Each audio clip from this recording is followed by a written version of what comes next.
taxation should live in time. So what we have to do, we need to develop the taxation system so that at first we can keep the welfare society alive. And number one, we have to make sure that the taxation system will not harm for economic growth. We have to collect the money, we have to collect the taxes, and we have to reform the taxation system. But it's not easy. I just came from a ECOFIN meeting, and there was a proposal for the digital value-added tax. The problems and questions are global. We are looking for European solutions, but we still have member states. It's not easy. But we have to work. We have to keep on working because we have to collect the taxes because of welfare state. Gunnar. I think we have too much of doom and gloom. And we live and think like we just now are on the peak of human history, and now it will only get worse. Après nous le déluge. I think it's the other way around. We can make a number of decisions that will make things even better. First, historical perspective about work and the meaning of work. 50 years ago, in most of our member states, people were working 6 days a week. And 10 hours a day. If we still 20 years back, 12 hours a day. And a lot of people worked all the 7 days. Sounds just like the Martens Center. You need to talk with your employer. So the change is fantastic. The meaning of work is changing. We are not, most of people today, even in the advanced industries, are not doing the collective work they were supposed to do 50 years ago, where the work of the employee was only unit. They are individuals. I had a fantastic experience visiting the big mine in Sweden, LKAB, which is Europe's biggest mine. Because in my mindset, I had people working with the spades and the hammers, etc. No one is working with that. They are sitting behind computers, all of them. And that applies to most of the modern advanced industries. The jobs have changed. But the interesting thing, as you're addressing, if we are lowering the thresholds, that means that more people will have some sort of wage. The main problem we have in Europe is that you have a lot of people not in working poor people, but non-working poor people that have no ladder to climb to. But I think that a thing that maybe is a bigger problem in US, but a big problem in Europe, is the lack of education for everyone, because that is creating poverty. If you have a job, or if you're not even able to enter a job.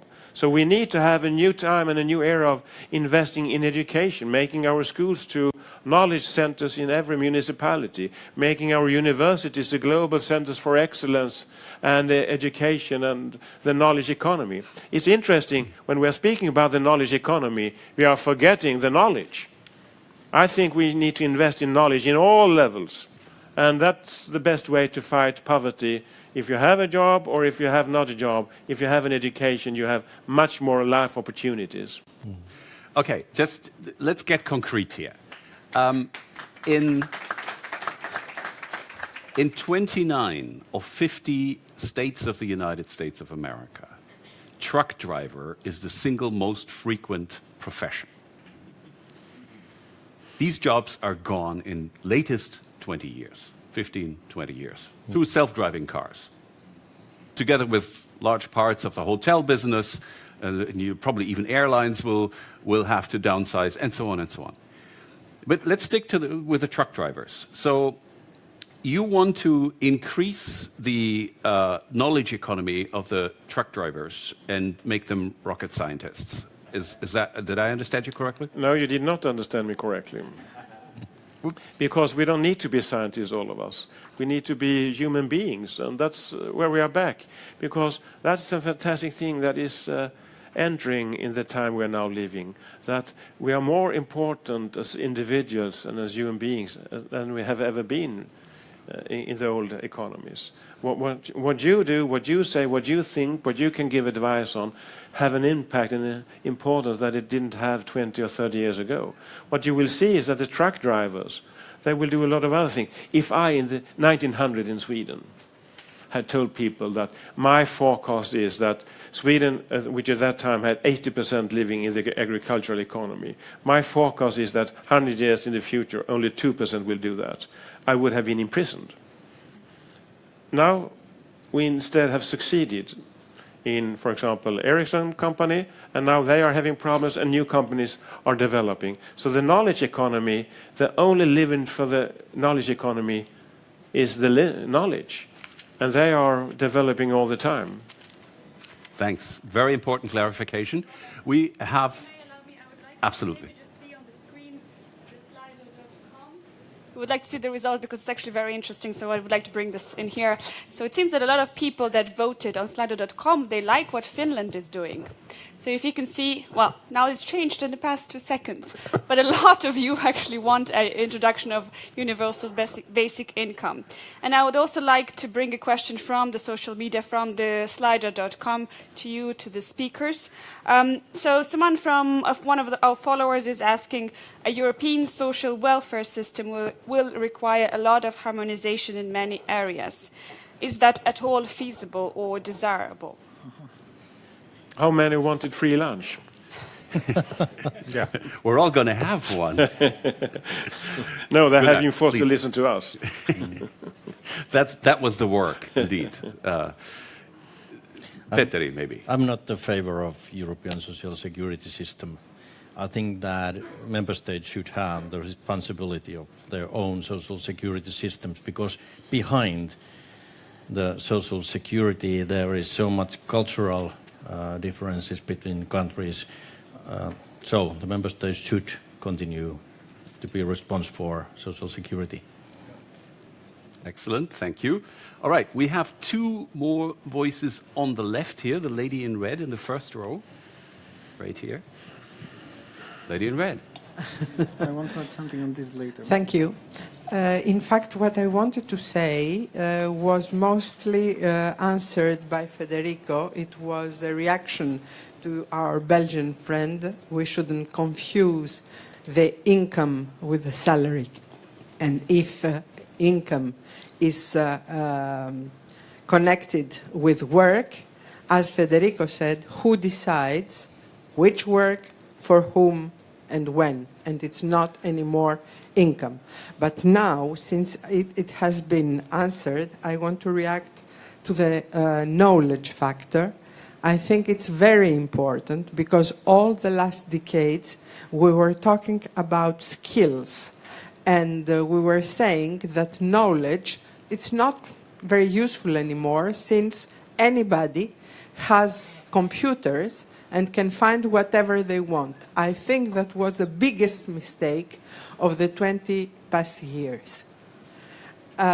Knowledge is not only what you take from what you read, it opens your mind, it makes you react easier, and I think that we should go back to the knowledge factor if we want to be able to respond to this, to the new data. Thank you. We had a lady at the very end. No, at the end of the second row. Second person. Yep.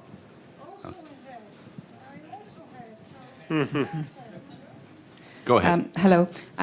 My name is Chrysanthimos Konaki. Though I am a Thessalonian, my main occupation right now is a trade unionist. A short reaction to work for your universal income. That is what happened in communist societies. There were no unemployed, but if, say, 5 were needed to clean a building, 10 were employed because there should be no unemployment. And, you know, with the resulting lack of motivation, etc., etc. So, furthermore, if that was the case, private companies would use cheap labor like that, work for universal income. So that would debase work, the quality of work and remuneration for work. Yeah. So that's, yeah. Another point I would like to make is greed is a main, characteristic of human nature. I believe it's an evolutionary characteristic. And we talk about sharing, etc. Rich abundance, wealth, rich countries. I live in Belgium, which I deem to be a rich country, especially compared to my own. They're very proud of their know-how, their industrial developments and all that, what with the visit to India right now. However, it was recently in the news that welfare payments to the handicapped were behind a year or a year and a half.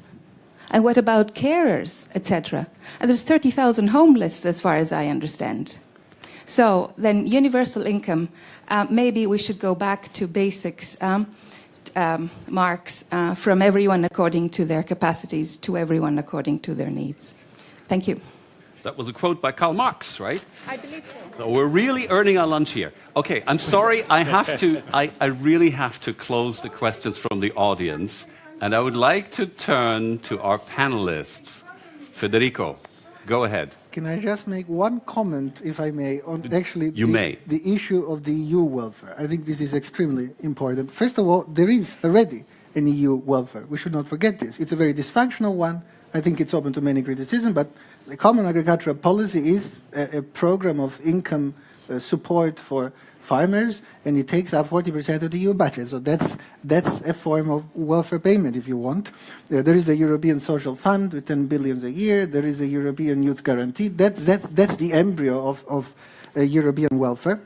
I will maybe pass over, because I understand that we are short on time, on the European Pillar of Social Rights, but on the future of EU welfare. Once you start considering forms of centralized welfare in Europe, you are fraught with endless problems that usually push reasoning towards the need for total harmonization. One example only, unemployment insurance scheme. This is the most reasonable thing that you can have in a monetary union because of automatic stabilizers. All textbook economics will tell you that this is necessary. But the truth is that in a country that has as diverse social systems, social welfare systems such as the EU, unemployment is not only a product of the economic cycle, it also depends on these welfare structures. So if we don't harmonize, the common insurance scheme would be subsidizing bad policies in countries with high unemployment at the expense of good policies in countries with low unemployment. So you are facing a dilemma here. What do you do? If you want that even minimal form of EU unemployment insurance,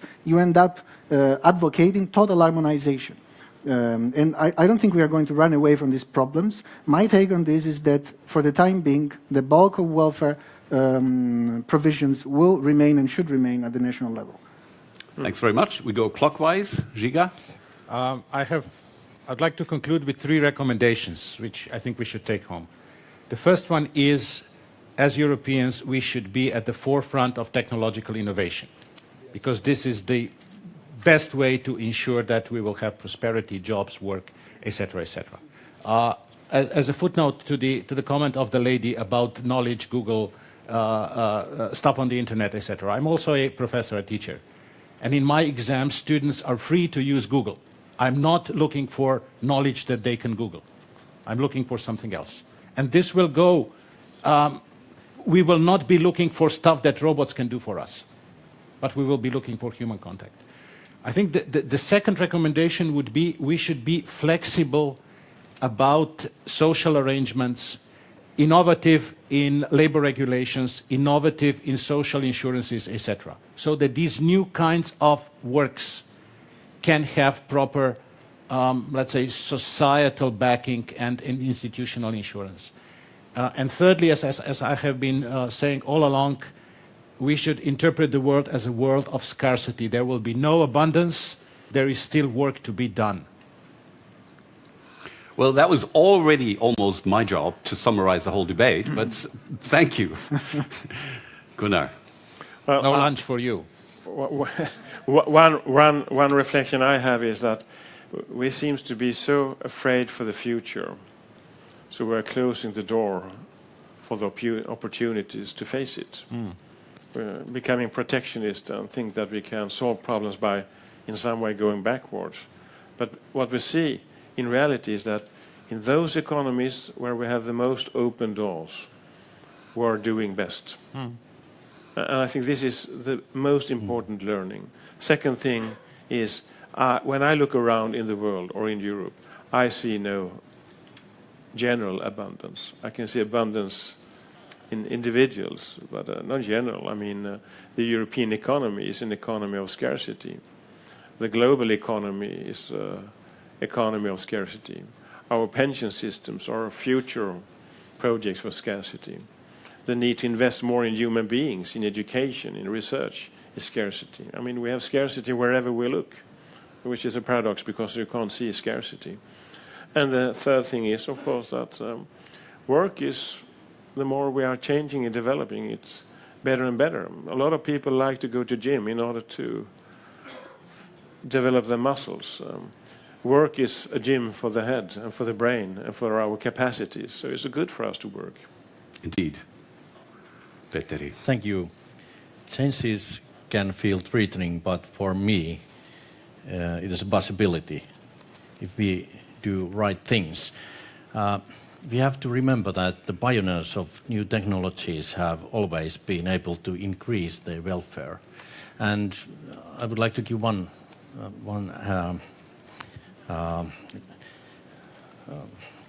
model. About 20 years ago, the car production practically ends in Finland. But today, the car production is growing in Finland. They are hiring thousands of new employees to the car production. How it is possible? It is possible because they are using the modern technology, robots, digitalization, and they have very high-skilled employees in their factories. So today, we have thousands of people in new jobs in the car production in Finland, which we thought that was history in Finland. And there is now the new growth in that area in Finland. Excellent. Now, I'd like to just say 4 sentences as the takeaways. I think it's been a very lively debate. So, embrace technology. Don't believe in the end of scarcity, and therefore don't believe in the end of work. That was already number 3. And reform.